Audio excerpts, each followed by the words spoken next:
So let's go to the second argument, the teleological argument from fine-tuning. I'm very happy to admit right off the bat, this is the best argument that the theists have when it comes to cosmology. That's because it plays by the rules. You have phenomena, you have parameters of particle physics and cosmology, and then you have two different models, theism and naturalism, and you want to compare which model is the best fit for the data. I applaud that general approach. Given that, it is still a terrible argument. It is not at all convincing. I will give you 5 quick reasons why theism does not offer a solution to the purported fine-tuning problem.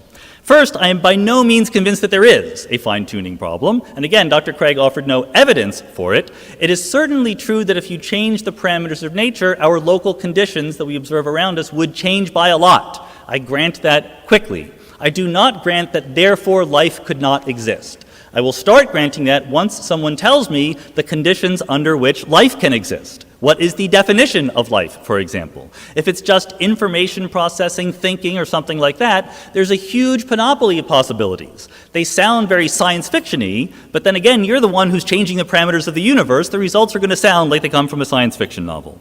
Sadly, we just don't know whether life could exist if the conditions of our universe were very different, because we only see the universe that we see.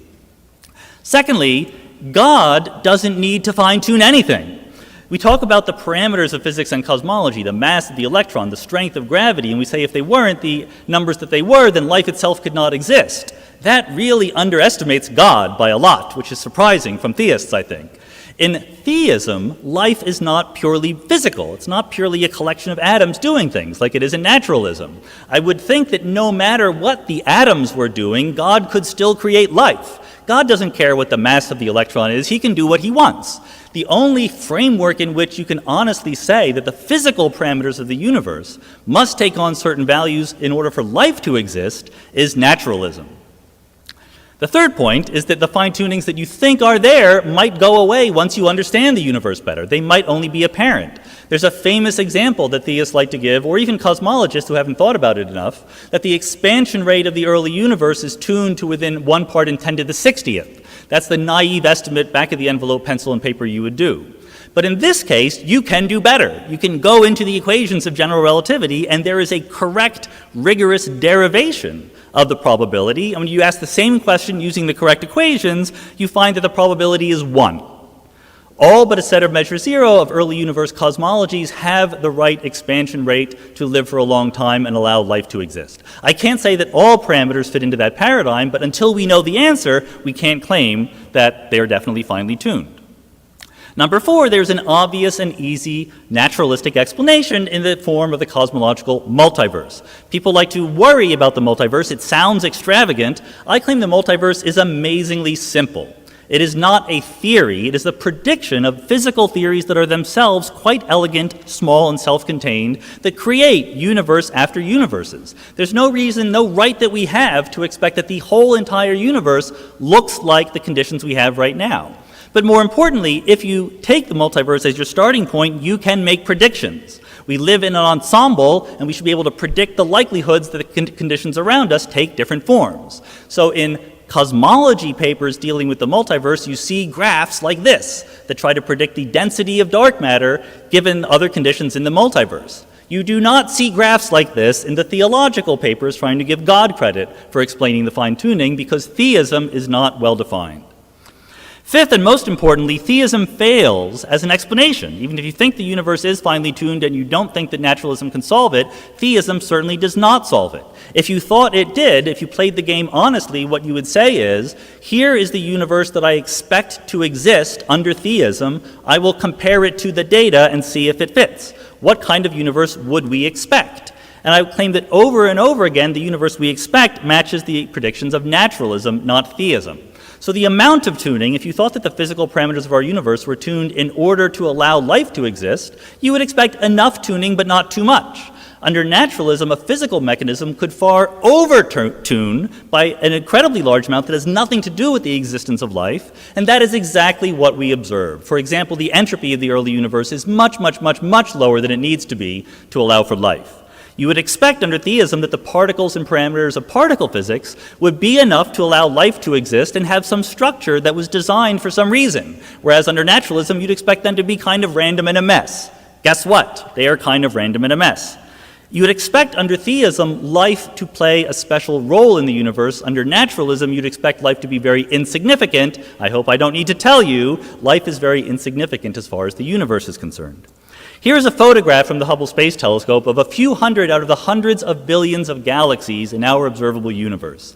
The theistic explanation for cosmological fine-tuning asks you to look at this picture and say, I know why it's like that. It's because I was going to be here, or we were going to be here. But there is nothing in our experience of the universe that justifies the kind of flattering story we like to tell about ourselves. In fact, I would argue that the failure of theism to explain the fine-tuning of the universe is paradigmatic. It helps understand the other ways in which theism fails to be a better theory than naturalism. What you should be doing over and over again is comparing the predictions or expectations under theism to under naturalism. You find that over and over again naturalism wins. And I'm going to zoom through these. It's not the individual arguments that are important, it's the accumulated effect. If theism were really true, there's no reason for God to be hard to find. He should be perfectly obvious, whereas in naturalism you might expect people believe in God, but the evidence to be thin on the ground. Under theism, you'd expect that religious beliefs should be universal. There's no reason for God to give special messages to this or that primitive tribe thousands of years ago. Why not give it to anyone? Whereas under naturalism, you'd expect different religious beliefs inconsistent with each other to grow up under different local conditions. Under theism, you'd expect religious doctrines to last a long time in a stable way. Under naturalism, you'd expect them to adapt to social conditions. Under theism, you'd expect the moral teachings of religion to be transcendent, progressive, sexism is wrong, slavery is wrong. Under naturalism, you'd expect that they reflect, once again, local mores, sometimes good rules, sometimes not so good. You'd expect the sacred texts under theism to give us interesting information. Tell us about the germ theory of disease. Tell us to wash our hands before we have dinner. Under naturalism, you'd expect that sacred text to be a mishmash, some really good parts, some poetic parts, and some boring parts and mythological parts. Under theism, you'd expect biological forms to be designed. Under naturalism, they would derive from the twists and turns of evolutionary history. Under theism, minds should be independent of bodies. Under naturalism, your personality should change if you're injured, tired, or you haven't had your cup of coffee yet. Under theism, you'd expect that maybe you can explain the problem of evil. God wants us to have free will, but there shouldn't be random suffering in the universe. Life should be essentially just. And at the end of the day, in theism, you basically expect the universe to be perfect. Under naturalism, it should be kind of a mess. This is very strong empirical evidence. Now, I know what you're thinking. You're thinking, but I can explain all of that. I know you can explain all. So can I. It's not hard to come up with ex post facto justifications for why God would have done it that way. Why is it not hard? Because theism is not well defined. That's what computer scientists call a bug, not a feature. Immanuel Kant famously said, there will never be an Isaac Newton for a blade of grass. In other words, sure, you can find some physical explanation for the motion of the planets, but never for something as exquisitely organized and complex as a biological organism. Except, of course, that Charles Darwin then went and did exactly that. We can paraphrase Dr. Craig's message as saying, there will never be an Isaac Newton for the cosmos. But everything we know about the history of science and the current state of physics says we should be much more optimistic than that. Thank you.